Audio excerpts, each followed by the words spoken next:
సుమారు మన దగ్గర నిరుద్యోగ యువత ఎంతమంది ఉన్నారంటే 16 లక్షల మంది అప్లై చేసుకోవడం జరిగింది. ఉప ముఖ్యమంత్రి గారు ఏమన్నారంటే జూన్ 2 నుంచి 9 మధ్యలో మంజూరు పథకాలు పంపిణీ చేస్తామని చెప్పారు. ఏ ఒక్కరికైనా వచ్చినాయంటే నిరుద్యోగ యువత చూస్తా ఉన్నారు. ఉద్యోగాల నోటిఫికేషన్ లేదు, 2 లక్షలు ఇస్తాను అసెంబ్లీ సాక్షిగా. కేవలం గత ప్రభుత్వం ఇవన్నీ కలిపి 67,000 ఉద్యోగాలు చేశారు. ఇంకా 1,33,000 ఉద్యోగాలు రావాలి, ఆ ఉద్యోగాలు ఊసేయలేదు. వాళ్ళు జూన్ 10 నుంచి 15 వరకు శిక్షణ కార్యక్రమాలు పెడతాన్నారు. మరి ఏ యువతకు శిక్షణ కార్యక్రమం పెట్టారో తెలియాలి. మీరు ఇచ్చిన మాట ఏదైతే ఉందో అది నిలబెట్టుకోవాలి. గతంలో మీరు చూసారు, రాజీవ్ గాంధీని, ప్రియాంక గాంధీని తీసుకొచ్చి నిరుద్యోగ వృత్తి ఇస్తా అని చెప్పారు.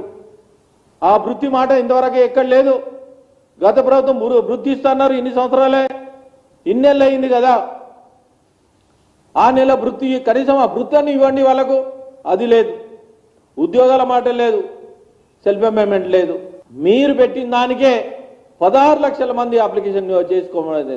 మరి ఎంత యువత ఖాళీ ఉన్నదో దీన్ని బట్టి ఆలోచించుకొని ఇచ్చిన మాట నిలబెట్టుకోవాలని భారతీయ జనతా పార్టీ తరఫున డిమాండ్ చేస్తాం.